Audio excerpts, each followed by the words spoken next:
ورحمۃ اللہ تعالی وبرکاتہ۔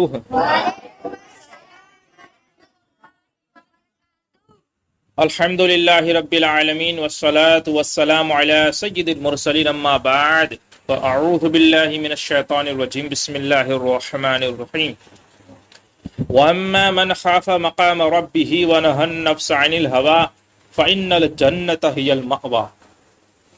آمنت باللہ ان اللہ وملائکتہ یصلون علی النبی یا ایھا الذین آمنوا صلوا علیہ وسلموا تسلیما۔ علی سیدنا و مولانا محمد الجود والکرم وآلہ وبارک وسلم۔ اتباع شہوات، خواہشات کی پیروی کرنا، اور جو خواہش دلاتا ہے ہمیں وہ ہوتا ہے نفس۔ تو نفس کے تعلق سے بھی باتیں ہم نے کی۔ امام اہل سنت اعلی حضرت فرماتے ہیں اپنی مشہور نعت میں، رضا نفس دشمن ہے دم میں نہ آنا۔ رضا نفس دشمن ہے دم میں نہ آنا، کہاں تم نے دیکھے ہیں چندرانے والے۔ سمجھ لیجئے اس کا معنی، فرماتے ہیں رضا نفس دشمن ہے، تو یہ تو سمجھ میں آ گیا۔ پھر ہے دم میں نہ آنا۔ دم میں نہ آنا یعنی کہ اس کی چال میں نہ آنا، اس کے فریب میں مت آ جانا۔ یہ اپنے آپ سے کہہ رہے ہیں رضا کو، اور کہہ رہے ہیں کہ نفس سے بچتے رہنا۔ رضا نفس دشمن ہے، اس کی چال اور اس کے فریب میں نہ آنا۔ آگے فرماتے ہیں کہاں تم نے دیکھے ہیں چندرانے والے۔ چندرانے والے یعنی کہ دھوکہ دینے والے، اور اپنے لوگوں کو اپنے وہ جال میں پھانس لینے والے اور پھنسا لینے والے۔ اعلیٰ حضرت فرماتے ہیں کہ رضا یہ نفس دشمن ہے، اس کی چالوں میں مت آ جانا۔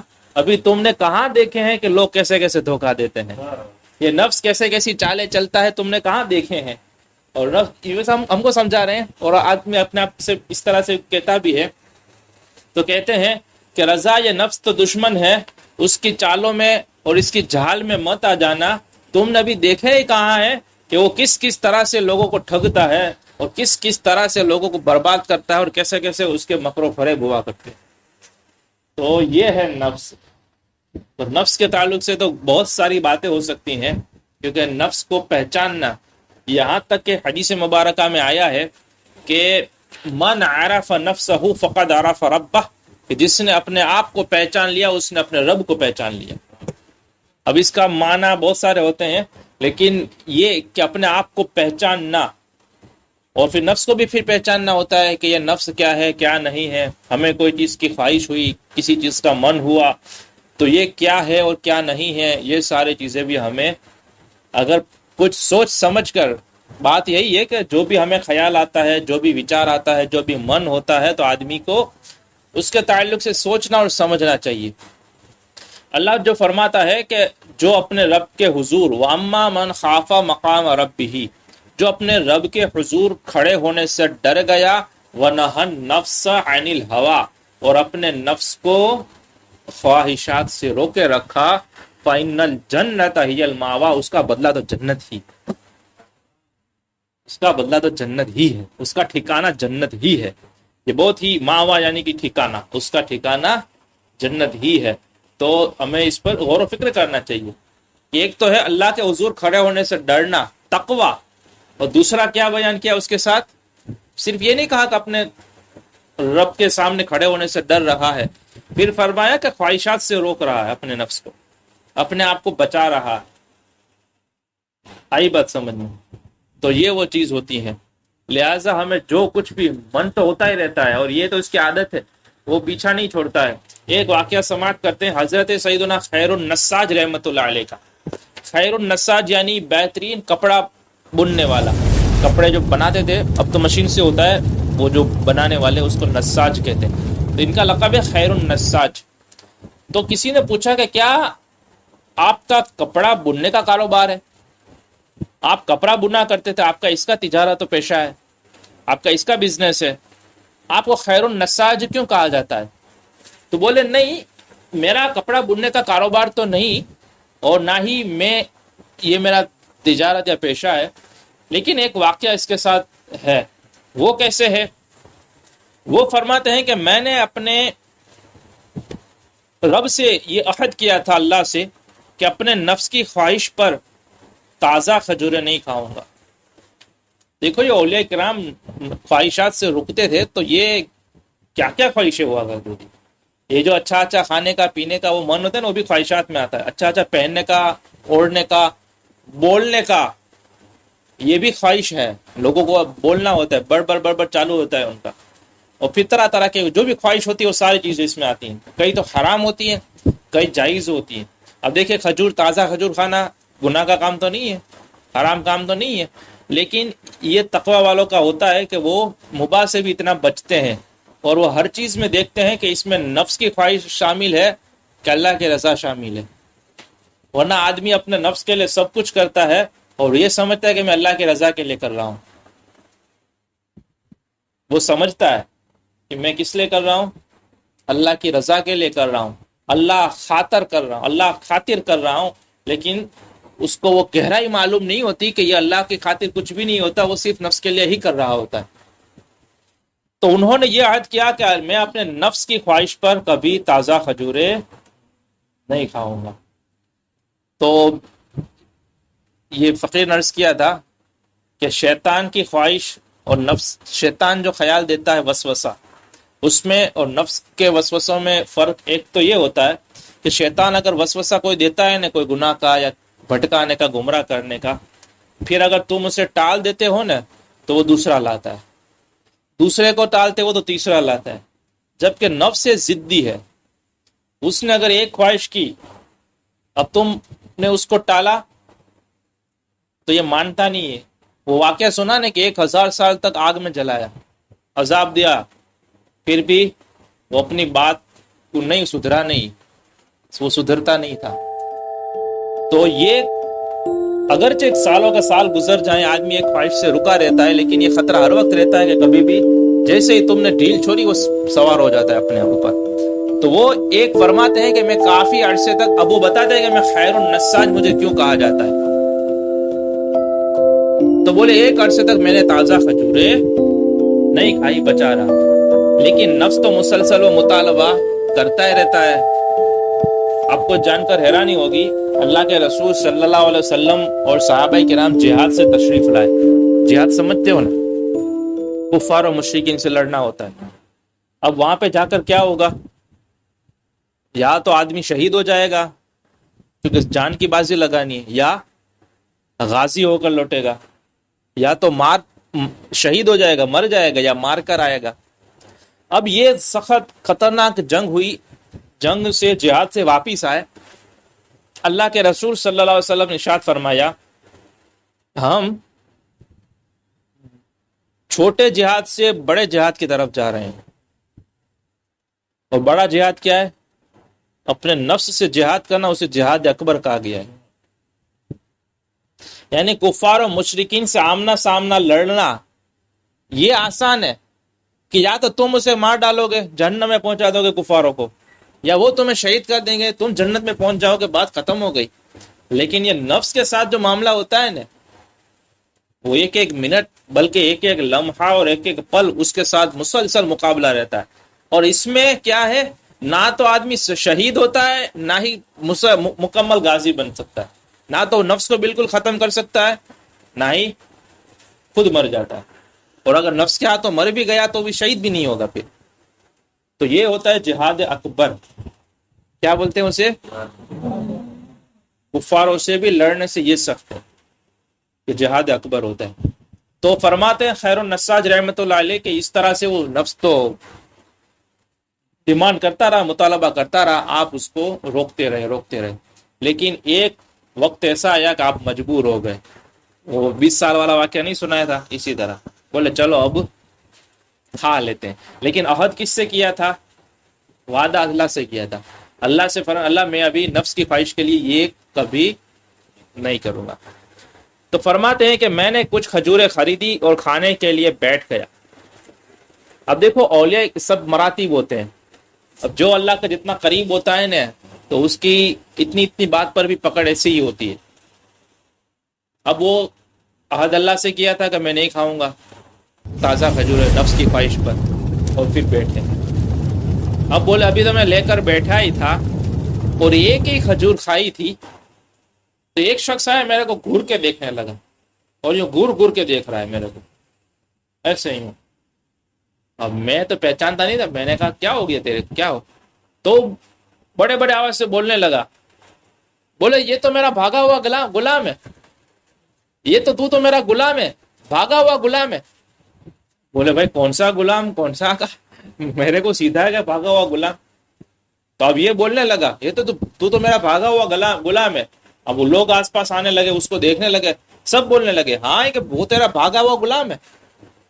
اب پھر ان کو پتا چل گیا، وہ جو ولی تھے خیر النساج رحمت اللہ علیہ، کہ ان کا جو شخص تھا اس کا غلام بھاگ گیا ہے، اور یہ مجھے اس کا بھاگا ہوا غلام سمجھ رہے ہیں. پھر اپنی شکل پہ غور کیا اور دیکھا تو پتا چلا کہ ان کی شکل میں بھی ایسی تبدیلی آ گئی تھی کہ وہ غلام جیسی لگ رہے تھے. اور سارے لوگ مل گئے تو بولے ہاں یہ تو وہی ہے. اب اس کو پکڑ کر اب وہ سمجھ گئے کہ کس کی سزا مجھے مل رہی ہے. یہ لوگ مجھے غلام بنا کے لے جا رہے ہیں، کس بات کی سزا مجھے مل رہی ہے؟ ایک نفس کی خواہش کی پیروی کرنے کی وجہ سے. اب لے گئے. اب گئے، جانے کے بعد جب گئے تو وہاں دوسرے غلام بھی کام کر رہے تھے. اب بولتے ہیں کہ مجھے دیکھ کر سب کہنے لگے کیسا خراب آدمی ہے، کیسا برا غلام ہے، تو کہ آقا سے بھاگ کر گیا تھا، تجھے کہ شرم نہیں آئی؟ سب میرے کو ڈانٹنے لگے. اب میں کیا بولوں؟ میں کہوں میں تو غلام نہیں ہوں، لیکن میری شکل ہی ایسی بن گئی تھی. میں سمجھ گیا کہ اب تو یہ سزا ہے. اب بولے چل کام پہ لگ جا، اور جو تو کپڑے بننے کا کام کرتا تھا، جو تیری ڈیوٹی تھی اس جگہ پر میرے کو بٹھا دیا، جو غلام تھا وہیں پہ میرے کو بٹھا دیا، اور وہاں پہ بٹھا دیا. اب میں نے تو بولے زندگی میں کبھی کپڑا نہیں بننا تھا، میرے کو تھوڑا وہ کپڑا بننا آئے گا، لیکن انہوں نے میرے کو بٹھا دیا. اور جیسے ہی بیٹھا اور وہ جو غلام کا کام تھا وہ کرنے لگا تو مجھے وہ آ بھی گیا، جیسے میں وہی غلام ہوں اسی طرح. اب تو لوگوں کو پورا یقین ہو گیا کہ وہی ہے جو بھاگ گیا تھا. اب لوگ تانا دے رہے ہیں، بولے کیا بھاگ گیا تھا، یہ کرتا ہے وہ کرتا ہے سب. اب بولا اب اس میں سے نکلنا کیسے؟ اب جو شکل ہی آدمی کی وہ ہو جائے تو اب کیسے نکل سکتا ہے پھر؟ اب ایک کھجور کتنی مہنگی پڑ رہی ہے، دیکھ رہے ہیں. اب غلامی کی تو زندگی غلامی کی ہوتی ہے. اب وہ کرتے رہے. اب ایسا کرتے کرتے کئی مہینے گزر گئے. نہیں ہاں پھر ایسے ہی وہ کپڑا بننے لگا تو محسوس ہوا جیسے میں بہت ماہر کاریگر ہوں اور کئی سالوں سے یہ کام کر رہا ہوں. چنانچہ وہ کام کرتے رہے. ایسا کرتے کرتے کئی مہینے گزر گئے، لیکن یہ آزمائش پوری نہیں ہو رہی. پھر آپ نے ایک رات کیا پھر وہ رحمان اور رحیم غفار اور ستار کی بارگاہ میں حاضر ہو گئے. اور ایک رات فرماتے ہیں کہ میں نے پوری رات نوافل پڑھے، ساری رات عبادت کی، اور پھر سجدے میں گر گرا کر یہ دعا کی کہ اے میرے پاک پروردگار مجھے معاف فرما دے، میں اب کبھی بھی اپنے عہد سے نہ پھروں گا. اب جو میں نے عہد کیا ہے وہ کبھی بھی میں اس سے نہیں پھروں گا. اور بہت پوری رات آپ نے اسی طرح عبادت میں، رونے دھونے میں، گر گرانے میں، آنسو بہانے میں، توبہ استغفار میں گزار دی. پھر اسی طرح دعا کرتا رہے.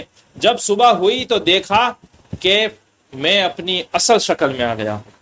انہوں نے دیکھا کہ اپنی اوریجنل جو صورت تھی اس میں آ گئے ہیں. اور پھر جب لوگوں نے دیکھا کہ یہ تو کوئی دوسرا ہی آدمی ہے تو سب کو سمجھ میں بھی آ گیا، ان کو چھوڑ بھی دیا. اور جب انہوں نے جو کپڑا بنا تھا بہترین طریقے سے، اس وجہ سے آپ کا نام خیر النساج ہو گیا. جبکہ ان کا کام بھی نہیں تھا، لیکن ایک تازہ کھجور رب سے عہد تھا. تو گنہگار عہد کر کے توڑ دیتا ہے تو وہ نہیں بولتا ہے، لیکن جو جتنا قریب ہوتا ہے وہ کہتے ہیں نا. جیسے ابو بکر شبلی رحمت اللہ علیہ کو جب جیل ہوئی تو سب آنے لگے، نہیں منصور حلاج کو جب جیل ہوئی رحمت اللہ علیہ کو تو سب آنے لگے، سب پتھر مار مار کرتے تھے، بولے یہ تو کافر ہے، ایسا ہے ویسا ہے. اب وہاں ان کو ملنے کے لیے ابو بکر شبلی گئے رحمت اللہ علیہ.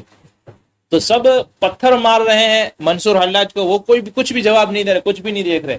جب شیخ ابو بکر شبلی رحمۃ اللہ علیہ ہمارے سلسلے کے یہ شیخ مشایخ کرام میں سے ہیں، انہوں نے ان پہ پھول ڈالا، تو پھول ڈالا تو وہ رونے لگے، منصور حلاج رونے لگے. ابو بکر شبلی نے کہا رحمۃ اللہ علیہ کہ بھائی سارے پتھر مار رہے ہیں اور میں تو پھول پھینک رہا ہوں، تو ان کے لیے تو کچھ بھی نہیں ہے، اور میں نے پھول پھینکا تو بھی تو رو رہا ہے. بولے وہ تو پڑھا ہے، ان کو معلوم ہی نہیں کہ میری حقیقت کیا ہے، تم کو تو معلوم ہے پھر تم پھول پھینک رہے ہیں. تو جو قریب ہوتا ہے وہ اتنی سی بات ہو، کبھی چھوٹی سی بات ہو بظاہر پھول جیسی بھی بات ہو، تو آدمی کو جو قریب جتنا ہوتا ہے اس کو زیادہ برا لگ جاتا ہے. لیکن اگر دور کا کوئی کرے تو بڑے سے بڑا وہ کر دے تو اس کو، کیونکہ وہ ایسی باتیں ہوتی ہیں. تو یہ اللہ کے اولیاء کرام جو ولی ہوتے ہیں، اللہ کے خاص مقرب بندے، تو وہ جو ایسی باتیں بھی ہوتی ہیں تو ان کی پھر پکڑ کی جاتی ہے. تو یہ خواہشات کی پیروی جو ہے اس کے بہت سارے اسباب ہیں کہ یہ کیسے کیسے ہوتا ہے. ایک تو یہ ہے کہ بس سے بچنے کا طریقہ بھی تو سننا چاہیے نا ہمیں.